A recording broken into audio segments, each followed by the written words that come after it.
I would love a feature with Cardi. Like, I mean, her feature fee is probably like $1 million, but we can work that out. Virtual reality. Hi, I'm Danny Murphy. And I'm Evan Real. And even though it is winter, summer is back. And Evan, it seems like hot and messy, which is like how I think all summers in Hampton should be. 100%. And speaking of hot and messy, you got the hottest and kind of messiest girls on the cast in studio, Paige and Ciara, and they had some interesting takes to share and some interesting tea to spill, including that Carl and Lindsay aren't the only couple fighting this season. You've been kind of talking to Amanda and Kyle this episode. Mm-hmm. I don't know about what with this first episode of the season. They've had their tensions. Yeah. This seems like a different type of tense. This feels very married. Yeah, okay, yes. It's very giving married. Married couple Yeah. dealing with real issues going on. Did that kind of, so like how did you both deal with that? Like being like flies on the wall, but also trying to help out when you felt like it was right to? You know, when it comes to Kyle and Amanda, I feel like I've known them for so long now. Of course, Amanda will always be my number one, but I have become closer with Kyle, and I do really appreciate my friendship with Kyle. But because I am so close to both of them, I'm really in the middle and have no skin in the game. So if Kyle says something to me, he knows I'm probably going to repeat it to Amanda. Yeah. And if Amanda says something to me about the situation, I'm probably going to tell Kyle, this is the info I got. So there was really never like any animosity between the three of us.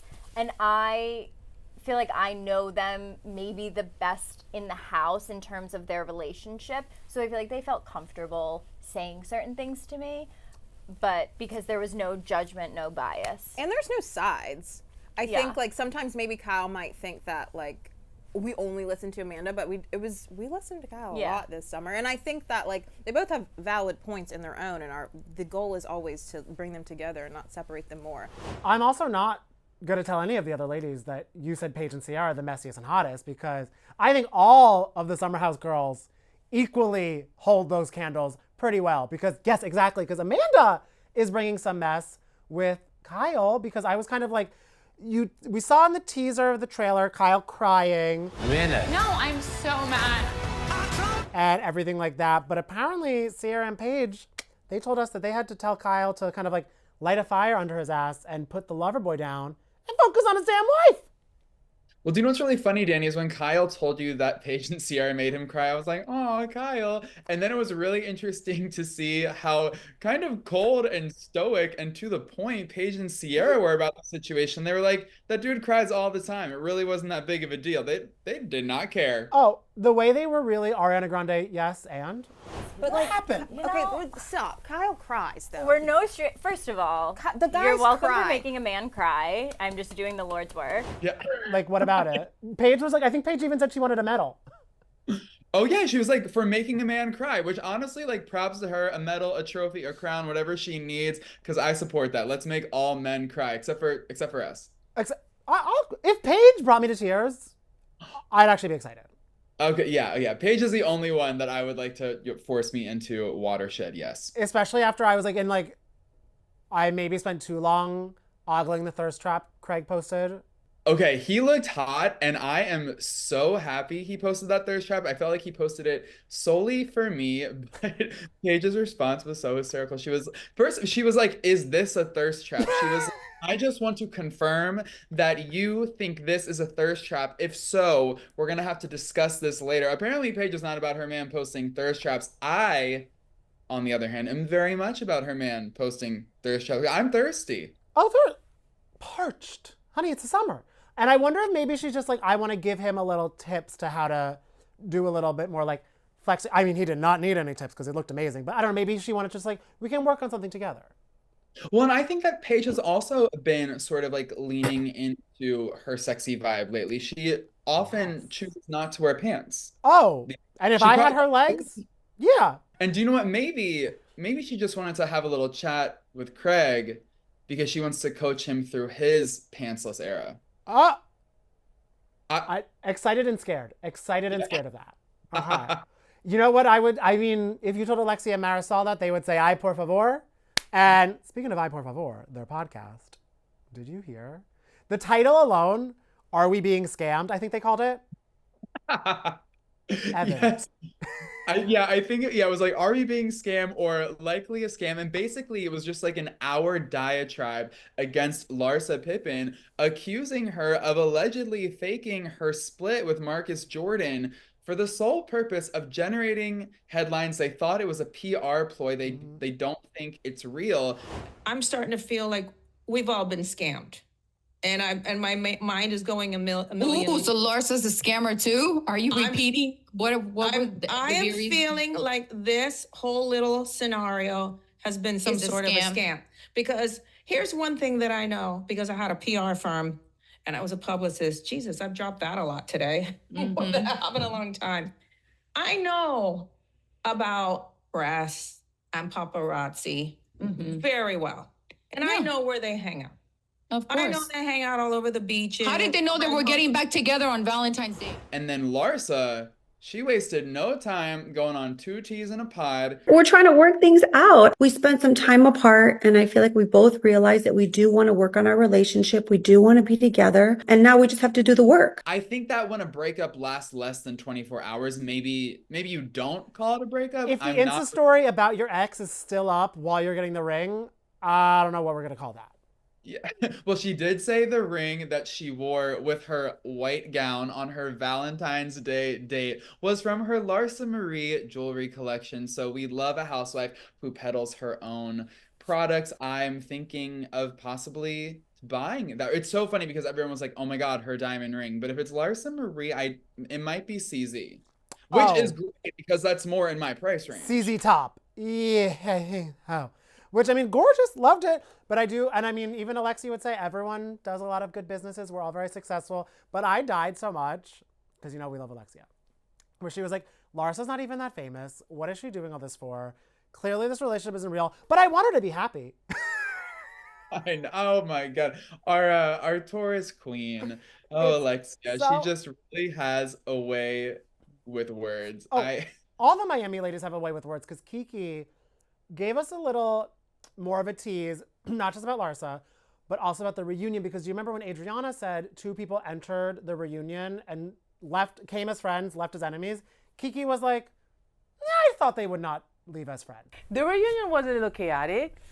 Okay. A little. I was very chaotic. It was a lot of like, it was just crazy because the people you expect to be together were fighting. Like it was crazy. Like the reunion was crazy. Because Adriana, people that you will expect to be on this couch, she's ended up here, and then it was bad. Yes, because Adriana told us, she gave a sneak peek that 2 people that entered friends left not friends.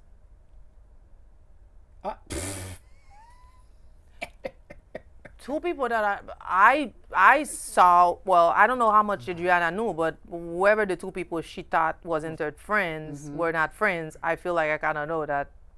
They were not friends. Oh, okay. So maybe or something was brewing. Then I asked her after. I was like, "How are Lisa and Larsa doing right now?" And she said, "I don't know."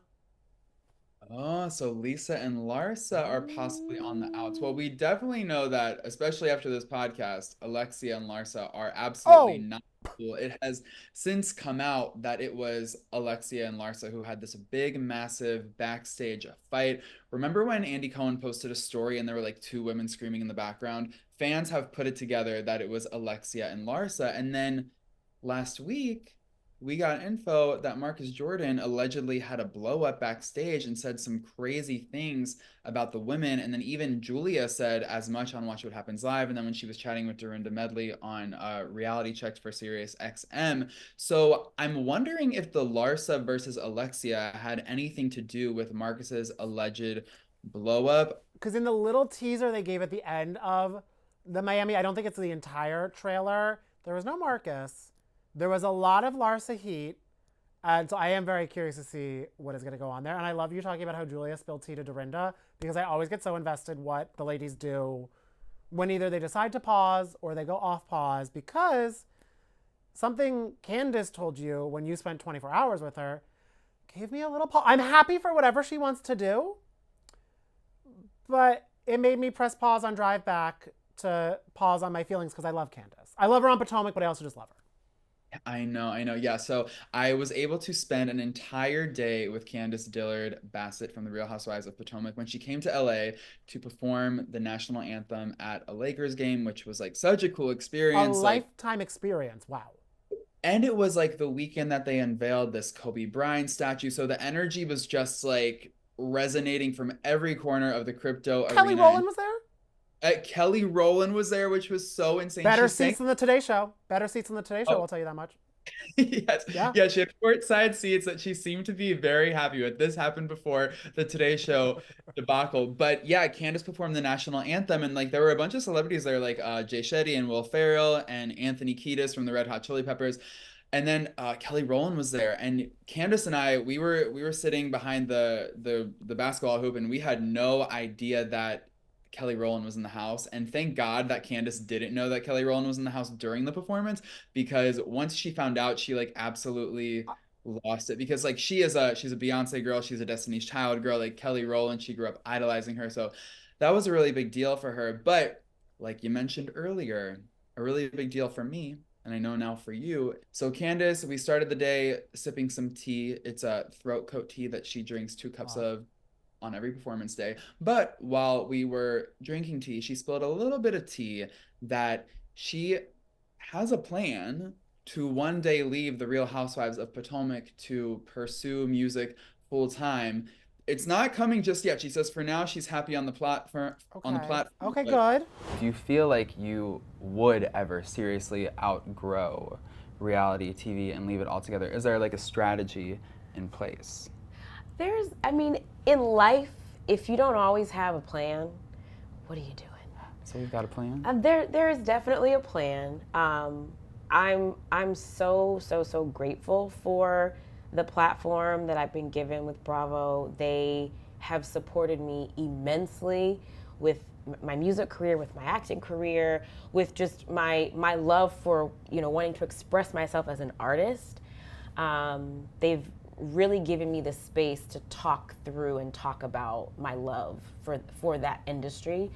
But all good things have to come to an end. And shout out to Kandi Burruss, who